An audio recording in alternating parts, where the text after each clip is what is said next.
We are in the Shulchan Aruch. Let's find the page. I left my my bookmark at page 452. Is that where you have it also? I think that when, before we left, we did a few classes on the high holiday, so we didn't necessarily get farther than this. Anyone have a later bookmark than that? Marlene, what do you have? I have 452. 452. Zev has 460. Really? Right, it could be that's what we did. Unless Zev was finishing cramming Shulchan Aruch in his sleep. I think we're at 452. We may have even read this seif in Shulchan Aruch, but we definitely didn't go through all the details. I believe we did read the seif together. So for those listening to this on YouTube in the playlist, you're going to hear the seif twice. Hopefully this time I explain it better than I explained it last time. Siman Kuf Samechet 168 in Seif Yud. Maran writes the following words. Chavitza. Now that's how I know to pronounce this word. If someone has a fancier pronunciation, you could tell me, but chavitza. What is chavitza? The hainu, it is pirui lechem, breadcrumbs. Shnitbakim yachad al yidei marak. That are stuck together through some kind of soup, liquid. You know, we just did Yoel, prophecy, and then now we're dealing with breadcrumbs. I told my wife, it's an interesting jump. But we have to remember that all of this Torah was given to us by Moshe Rabbeinu on Har Sinai. From the prophecy to the details of the halachot of breadcrumbs.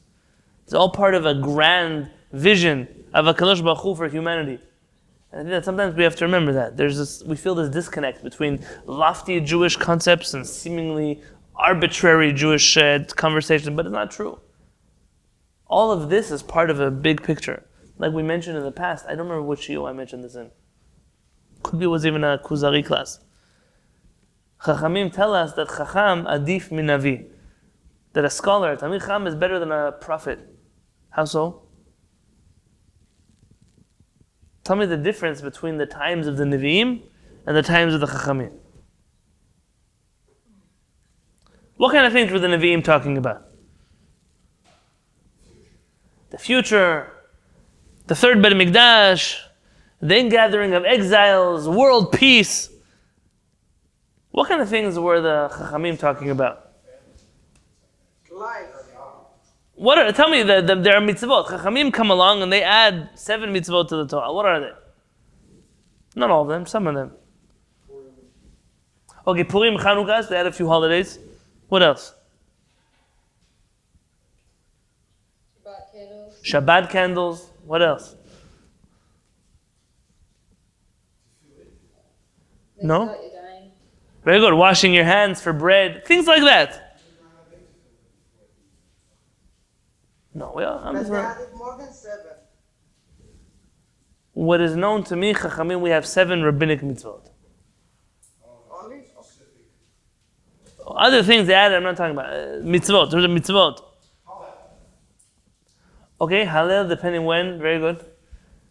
Depending when, and depends again if that's really a mitzvah or not, if that's a Nevi'im, Chachamim. But you see what I'm getting at? The Chachamim are busy dealing with washing your hands for bread. Lighting candles in your house on Erev Shabbat. The Nevi'im are busy talking about the Geulah, the Beit Mikdash, about the humanity. And look at the generation of Jews who live in the times of the Nevi'im. Are like the contractors and the Nevi'im are like the architects. Okay, so wait, that's good. That's a good thought. Very good. If we're looking at the Chachamim and the Nevi'im, I think the difference is that there's a micro and macro picture that's going on here. The Chachamim are obsessed with details. Details. So what kind of washing your hands? Which kind of cup? Which kind of water? Which kind of... You never hear Yechezkel talking about these things. What happens in the generations of the Nevi'im? What are the Jewish people busy with? Avodah Zarah. They're running around worshipping idols. What was it? If only this Navi lived in my generation, I would be a tzaddik. Did you see the Jews who lived in the generation of the Navi? Clearly it didn't help. Nobody listened to them. Michal last week says, I scream and nobody listens. They tell me, stop preaching at me. And along come the Chachamim, no Geula, no third Bet HaMikdash, no world peace. No, we don't have a conversation. What do they talk about? Washing your hands for bread. All of a sudden, Am Yisrael gets whipped up into shape. Batei Midrash are opening, the Mishnah is being written down, Talmudic academies are being founded right and left. Somehow, whether I understand why it works that way or not, when the leadership was involved in big picture and left the people to figure out the details on their own, the people didn't know what to do. They didn't know what to do, so they went to Avodah Zarah.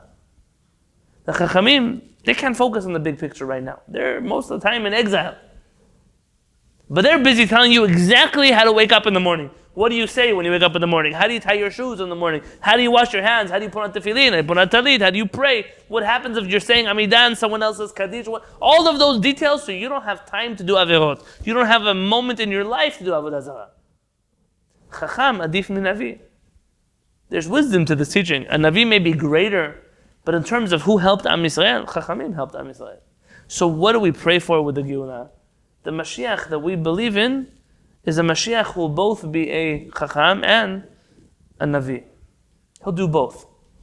He can show you that you can focus on the bigger elements that are part of Am Yisrael's prophetic teachings and still not go to Avodah Zarah or murder or Gilui Arayot or any of the other terrible things that Am Yisrael was involved in the times of the Navi. And that brings us to Shulchan Aruch. Maran doesn't even talk about the halachot of Mashiach. Most of the bigger picture things Maran doesn't mention. Maran is writing this book to get us to the place where the next leader is going to take us into a world of redemption. But for right now, he has to take care of us and our breadcrumbs. And what bracha do we make on breadcrumbs? And never for one moment think that this is somehow inferior to another type of limud Torah. To the contrary, this is what kept us and what keeps us. Chavitza. So what is chavitza?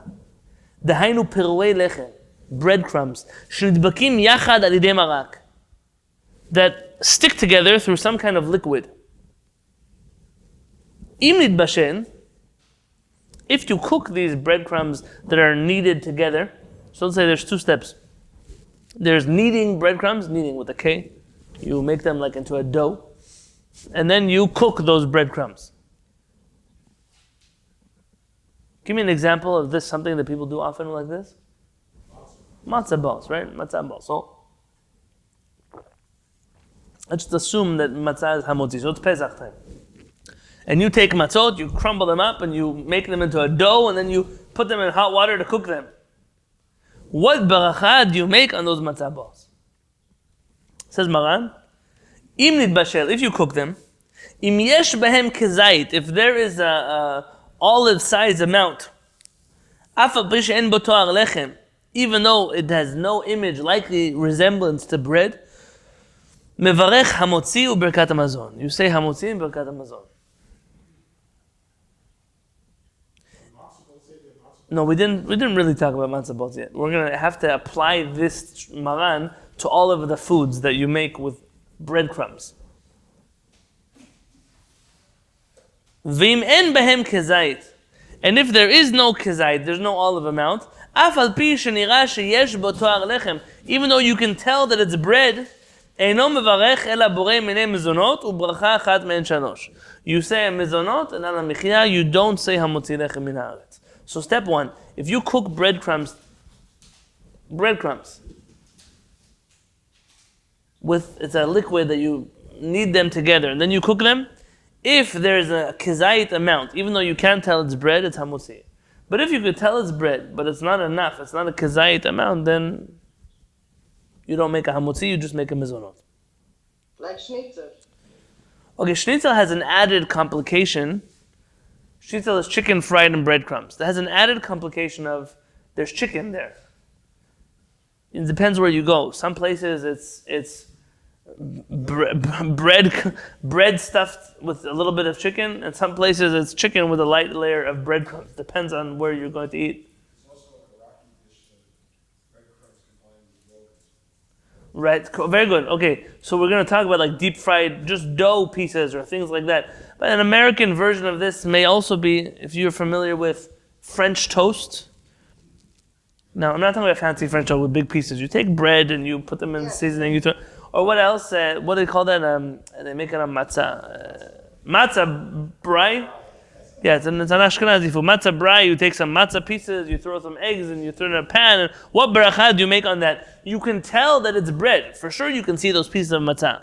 Are any of those pieces of matzah bigger than an olive?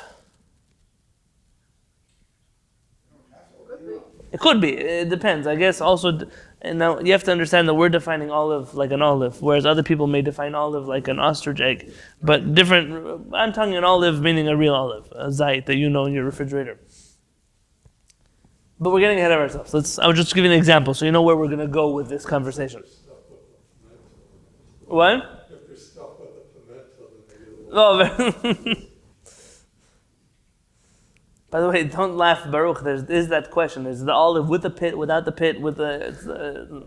It's not so simple. So with the pimento, without the pimento, that's already a good question. Vim eno mevushal. What if you don't cook that? It's some kind of breadcrumb dish, and I can't think of an example off the top of my head, that you crumble together pieces of dough. It's not dough, it's cooked bread, baked bread, with honey or another liquid, something binds them together. Imagine, forgive me, like a Rice Krispie treat, but made out of bread instead of rice. What's it called? Okay, so that's a pudding. Fine, okay, fine, good. So that, but it's not cooked. Im yesh bepusot kezait, if in the pieces there's a kezait amount.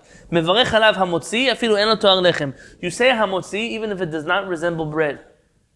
Vim en behem kezait, if there's no olive amount. Im yesh behem toar lechem. If there is the resemblance of bread, and it's amazing that Maran waits until here to explain to us what's the definition of that. Dahainu, meaning shehu nikar, that it's obvious. V'yadua shu lechem, it's known that it's bread. Mevarech alav hamotzi u'birkat hamazon. You recite hamotzi and birkat hamazon. V'im en behem toar lechem, and if they don't have can't tell that it's bread. Mevarech borei minei mezonot u'bracha achat me'en shalosh. You say borei mezonot and one blessing of al michya. Vim eno lo mevushal v'lo mechubar. What if the breadcrumbs are not cooked? They're not even kneaded together. They're just breadcrumbs. Give me an example when you would eat breadcrumbs.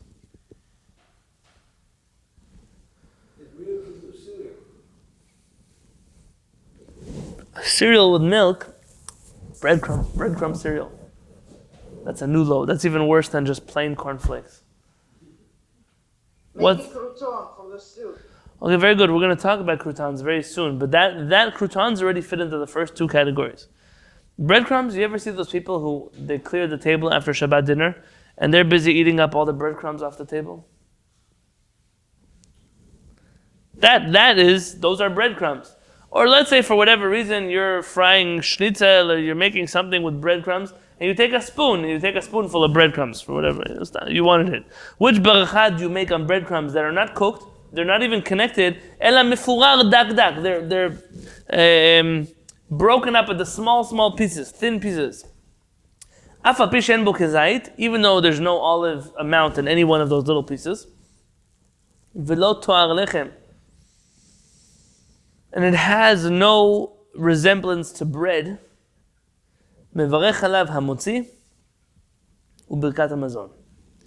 You recite hamotzi and birkat hamazon on a spoonful of breadcrumbs. What happens when you cook a food?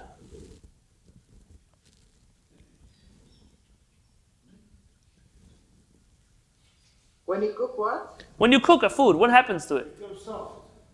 That's one thing that happens. It changes what it is. It changes.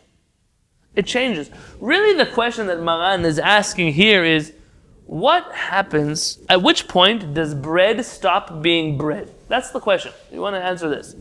There are steps. There's crumbling the bread up. That's one. I mean, everything is in reverse. Why it's that way? A different time. Breadcrumbs. I just crumbled the bread. I didn't do anything with it. What is that? Still hamotzi. Next step. I took the crumbled bread and I mixed it together with liquids or some other binding agent. What does Maran say about that?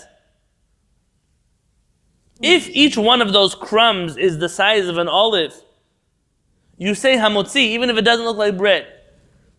But if those crumbs are smaller than the size of an olive, then they are now considered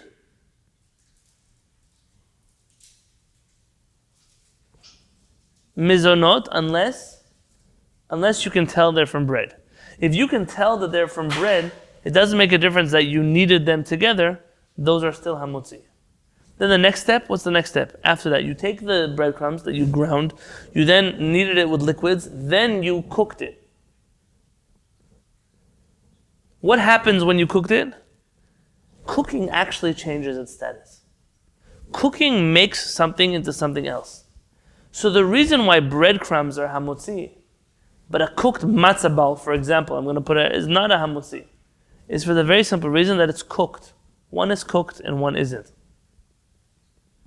Now what happens if you take breadcrumbs and you knead them together and then you bake them in the oven? Is that considered cooked and no longer hamotzi? Or is that just considered baked? Is there a difference between baking and cooking in halakha?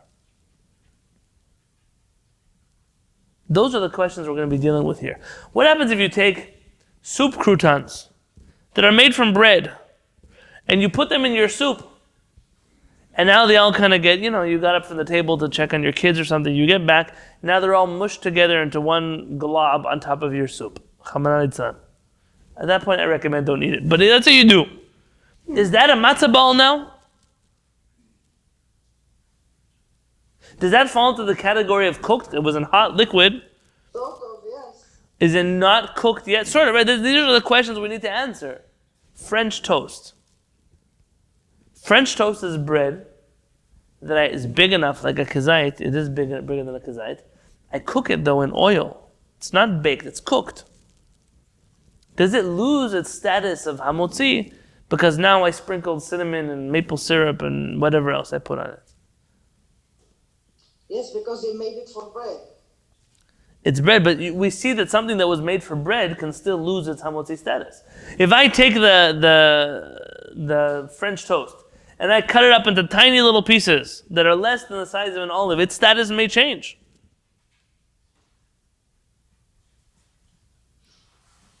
And that's exactly what we have to look at right now. By the way, I misspoke. It's not that if you take the French toast and cut it up into little pieces, its bracha changes. That's how you eat your food. I'm talking about where you take the bread, you cut it up into little pieces and make little French toast bites. That's when the bracha would change. But you should know there are poskim who are of the opinion that even if you cut your matzah ball, that could be a changing of a bracha status, or cutting the French toast may change. We're going to discuss those things. Let's try, if we can, to just do a paragraph in the notes here. If you look on page 400, someone spoke? So when you have French toast, it is a whole piece and it looks like a piece of bread, but you've cooked it. So do you still do hamotzi on it? So let's read that first case again. If it's cooked, and it has a kazait, the size of the piece is bigger than the size of an olive. Even if it doesn't look like bread, it still is hamotzi. It's fried, actually. It's not cooked. Fried in halakha is cooked and there's baked. But fine, tigun. My mother's dragging me to the laws of Shabbat. You know the famous rule on Shabbat. En bishul. Achar bishul. En bishul achar bishul. Once you cook something, you cannot cook it again. Is that true for other methods of cooking? Let me ask you this. If you bake something, can you bake it again? No. So maybe en afiyah achar afiyah. There is no baking after baking. But what if, is there bishul after afiyah? Yes. Can you cook something that you previously baked? Yeah. Yes. Can you then put breadcrumbs in your soup on Shabbat? We're baking that. Okay. That's the question.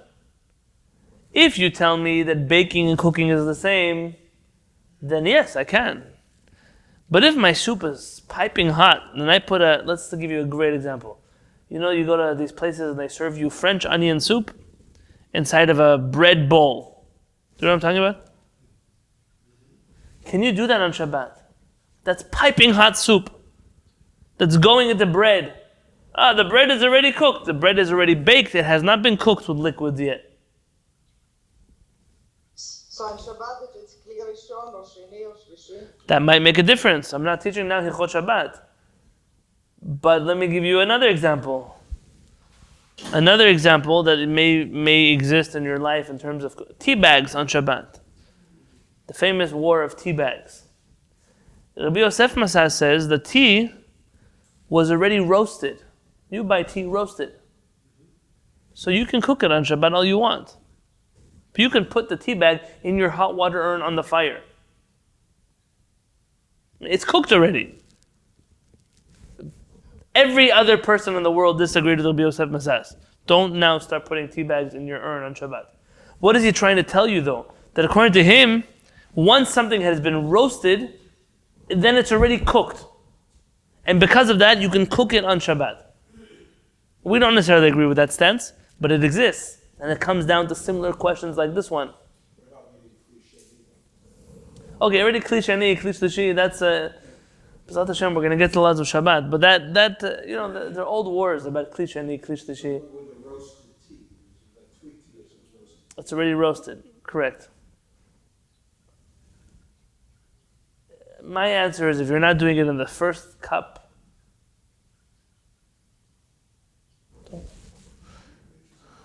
it's a good question. Coffee, instant coffee. Instant coffee on Shabbat. What is instant coffee? It's pre-cooked coffee. It's already cooked.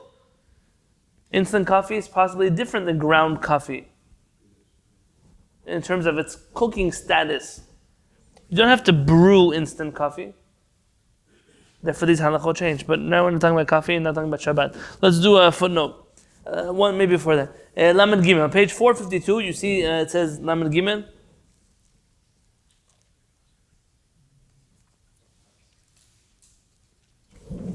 Let's not do that yet. Let's actually skip it and go to a footnote on page 453.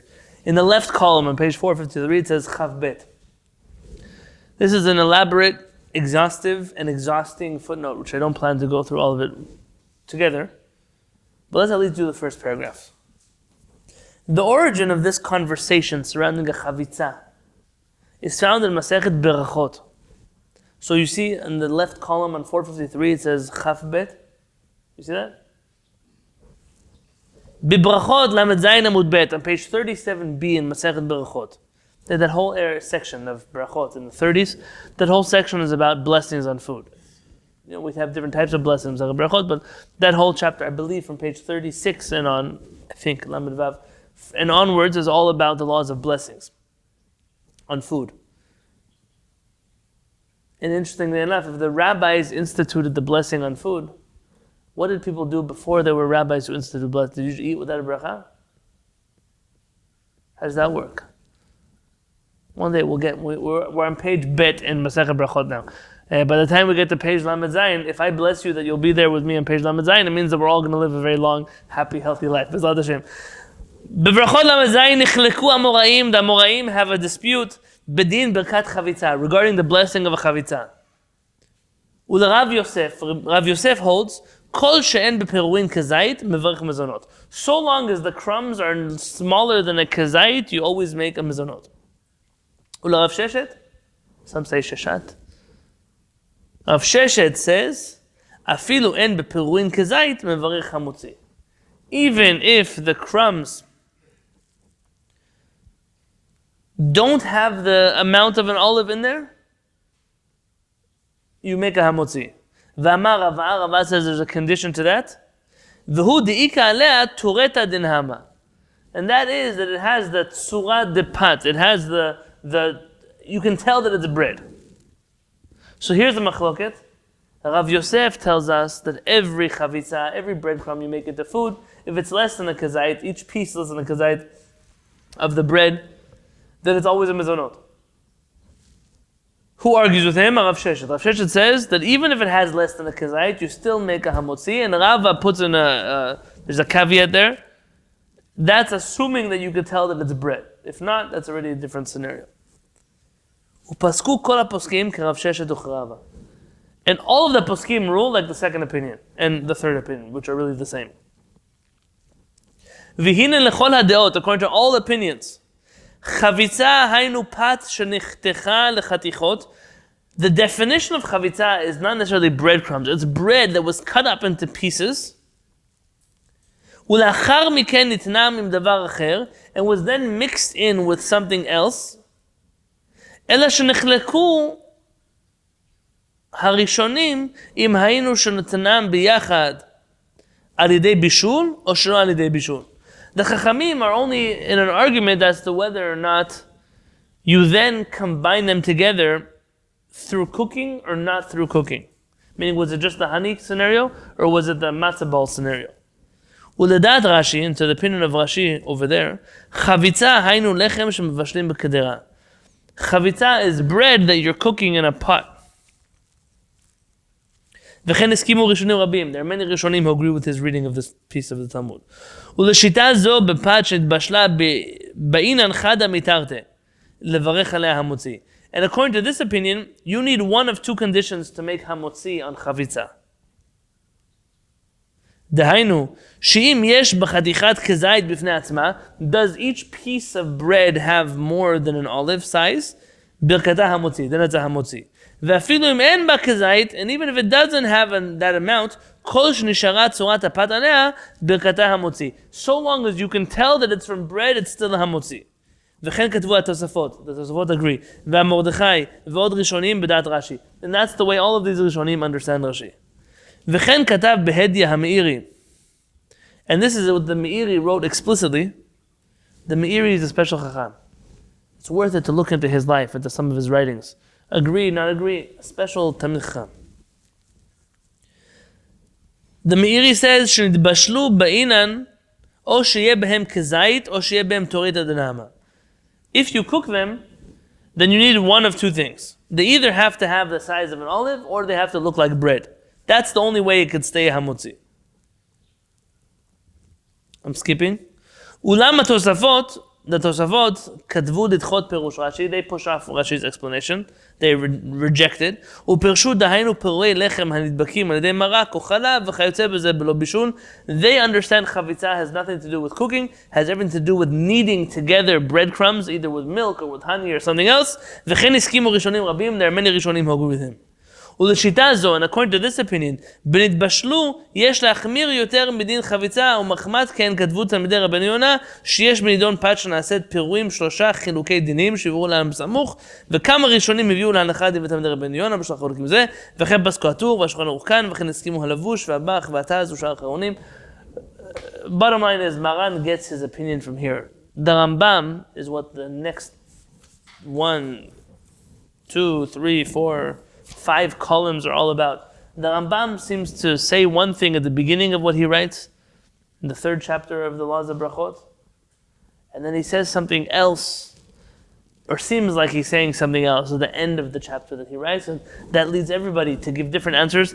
It's actually a very beautiful historical lesson. Maran in the Bet Yosef quotes all kinds of different opinions that came to interpret the Rambam properly. One of them, he says, I was there when Mahari Abu Hav was asked this question. Mahari Abu Hav is hold on, maybe Mahari Berav. One second.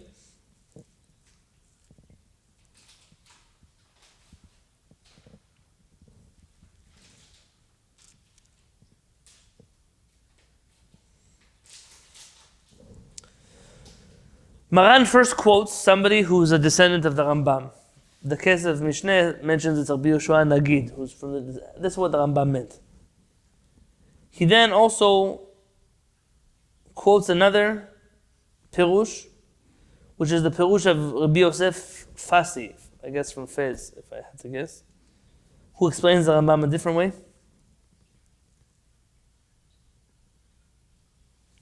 Maran writes, the Mahari Abu Hav was asked this question in front of a large audience of Chachamim, and this is the way he answered.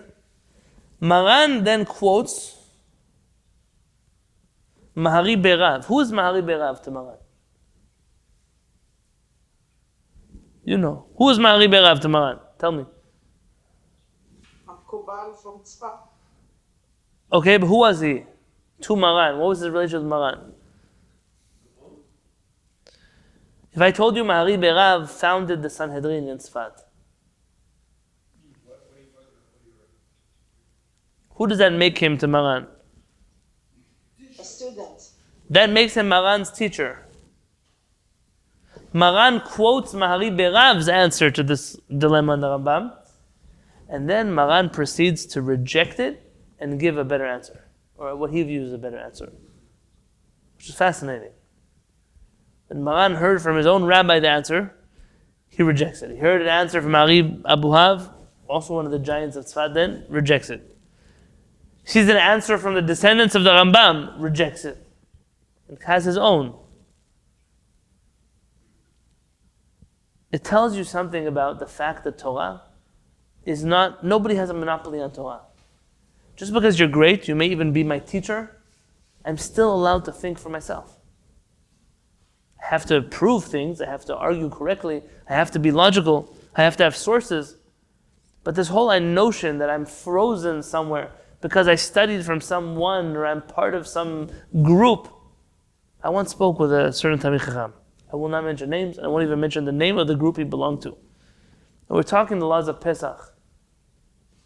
And he told me, Rabbi Yonatan, I would love to rule that way, but I can't. I know that's the halakha, but I can't do it because I belong to this group.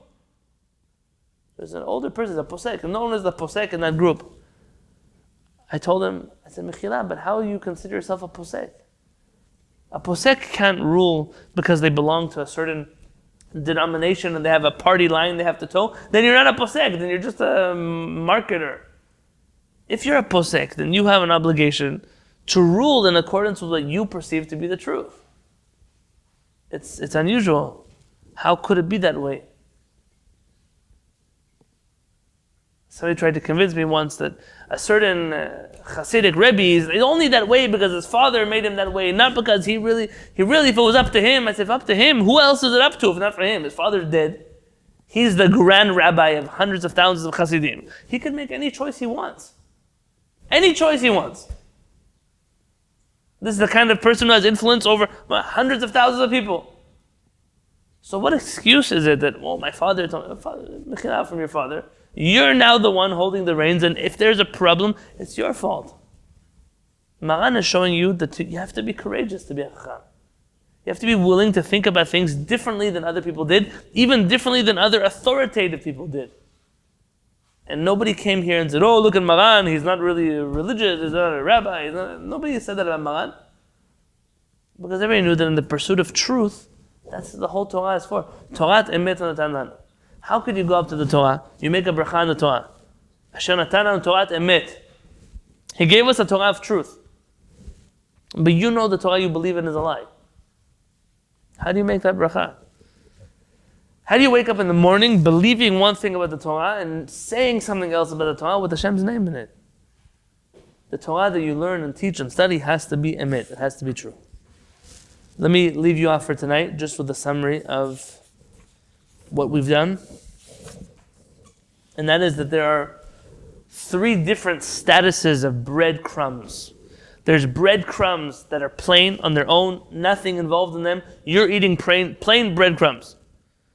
There's breadcrumbs that are, or bread pieces, let's say better, that are kneaded together with some kind of liquid, honey, milk, water, soup, whatever it is. They're kneaded together, but not cooked. And then there are breadcrumbs that are kneaded together that are then cooked. And we're going to be determining all the different halachot that come out of there, the different types of foods that come out of there. Examples, we'll learn them as we go through. Breadcrumbs, matzah, we mentioned matzah ball, so obviously that's going to go back again to that conversation we had a few months ago about what bracha matzah really is. Is matzah hamutzi, even on Pesach and the whole year, is matzah mizonot, but we only make hamutzi on a Pesach because we have nothing else to eat. That might also influence the conversation surrounding which bracha. So we're always going to want to make sure that we talk about matzah. We also talk about what if this case wasn't revolving around matzah crumbs, but it's bread crumbs.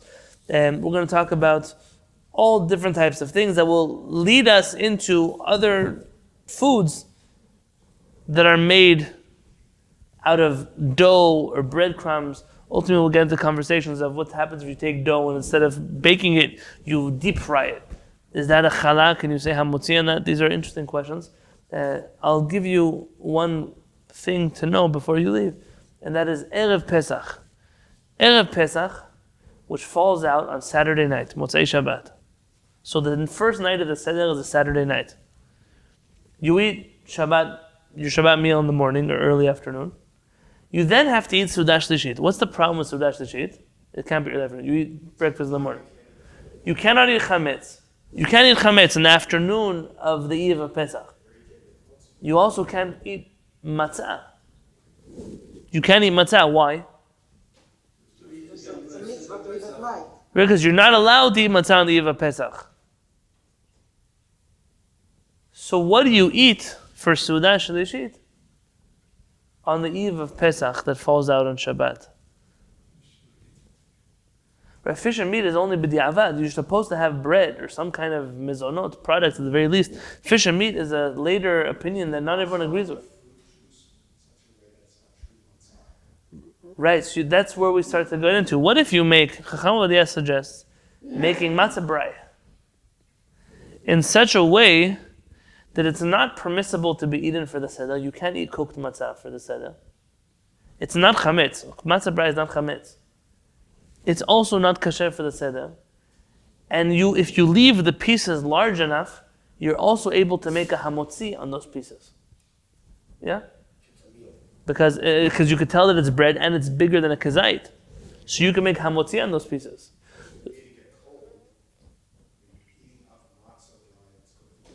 Before Shabbat.